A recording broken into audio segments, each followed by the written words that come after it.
Heyo Tsamagon, seperti biasa bagaimana kabar kalian di minggu ini? Semoga semuanya baik-baik saja ya. Chapter 226 Sakamoto Days, kisah memasuki fase yang semakin menegangkan. Pertarungan yang berlangsung tidak lagi sekedar adu kekuatan fisik, melainkan juga benturan ideologi yang menyingkap sisi terdalam dari para karakternya. Heisuke, sang penembak jitu yang selama ini kerap dipandang sebagai sosok pendukung, tampil gemilang sekarang, memperlihatkan keberanian sekaligus prinsip yang benar-benar kuat.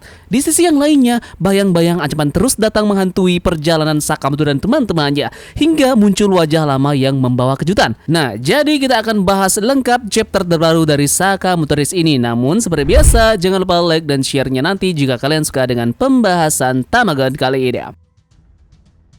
Chapter ini dibuka dengan kelanjutan pertarungan sengit antara Heisuke Mashimo dan juga dua lawan tangguhnya yakni Kill Max dan juga Gumanomi. Heisuke yang dikenal sebagai penembak jitu berbakat kini berada di garis terdepan pertempuran, mempertaruhkan nyawanya untuk menahan gempuran dari dua musuh berbahaya di depannya saat ini. Awal chapter pun memperlihatkan Heisuke yang berhasil melancarkan serangan yang cukup mengejutkan. Ia membakar tubuh dari pria bertopeng dengan tembakannya. Untuk pertama kalinya, wajah pria bertopeng ini pun menampilkan ekspresi terkejut sekaligus terkesan. Ia menyebut tindakan dari Heisuke sebagai sesuatu yang bersinar. Hal ini pun menandai pengakuan tak langsung atas ketangguhan Heisuke sekarang. Namun, pria bertopeng ini segera membalas dengan teknik khas gulat profesionalnya. Dengan gerakan cloud lines yang kuat, ia pun menghantam Heisuke hingga tubuhnya terpental ke udara. Akan tetapi, Heisuke tak kehilangan akal. Dalam keadaan terbangnya ini, ia pun menancapkan moncong senjatanya ke tanah yang menggunakan momentum pantulan untuk mengembalikan posisi tubuhnya. Adegan ini pun menggambarkan betapa luas sekaligus cerdiknya gaya bertarung dari Heisuke. Kumanomi yang sejak awal menyaksikan pertarungan ini pun terus mengejek Heisuke.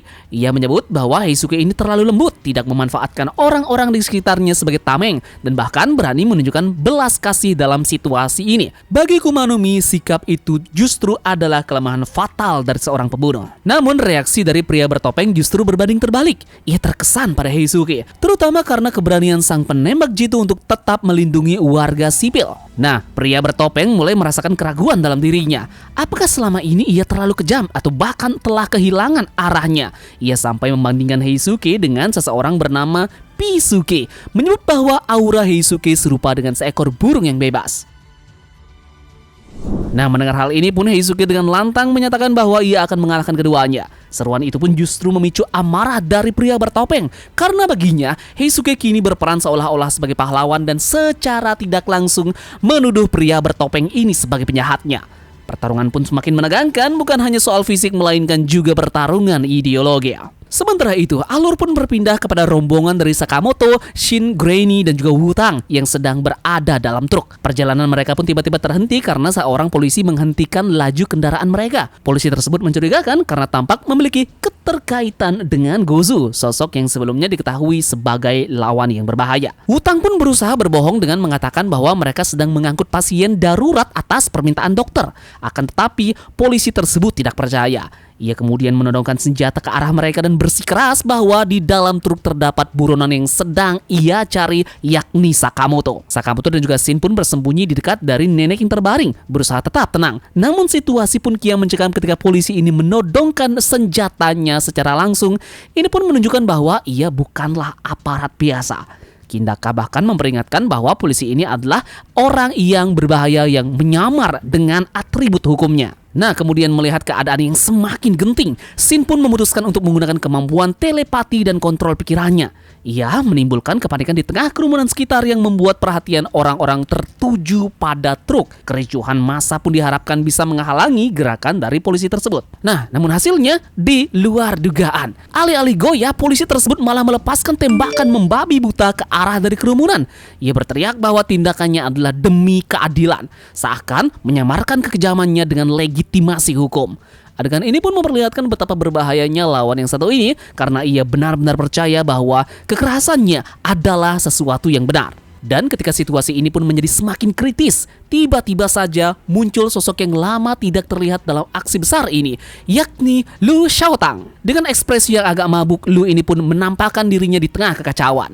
Meski tak tampak serius pada pandangan pertama, kemunculannya pun menjadi titik balik yang sangat penting. Lu berdiri di hadapan polisi berbahaya tersebut. Ini menandakan bahwa ia siap mengambil alih pertempuran. Ini adalah momen kembalinya Lu setelah sekian lama berada di luar cerita.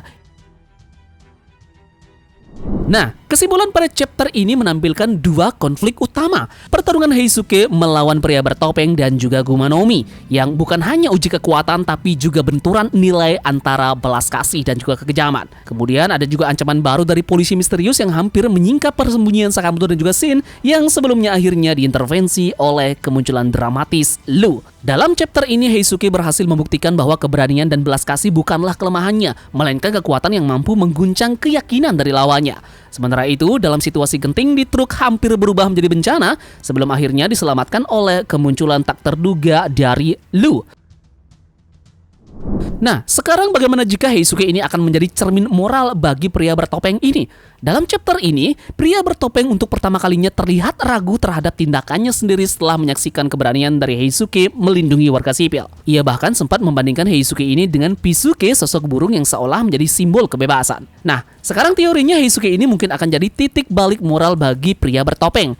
Ada kemungkinan pria bertopeng ini akan berbalik arah bukan karena kalah, melainkan karena keyakinannya pun diguncang oleh nilai kemanusiaan yang ditunjukkan oleh Heisuke. Sementara itu, Pisuke ini juga adalah kunci masa lalu dari pria bertopeng. Bagaimana jika Pisuke bisa jadi adalah seseorang ataupun simbol dari masa lalu dari pria bertopeng yang membentuk identitasnya? Heisuke dengan sifatnya yang penuh belas kasihan mungkin membangkitkan memori itu. Hal ini pun membuat peluang besar bagi arc ini untuk menggali latar belakang pria bertopeng yang masih misterius secara mendalam.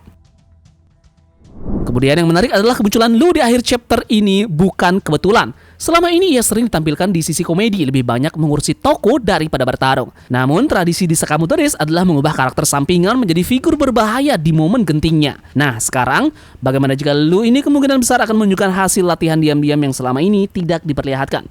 Statusnya sebagai karakter yang underestimate bisa berujung pada ledakan kekuatan besar dan menjadikan kartu as dari kelompok Sakamoto ini nantinya.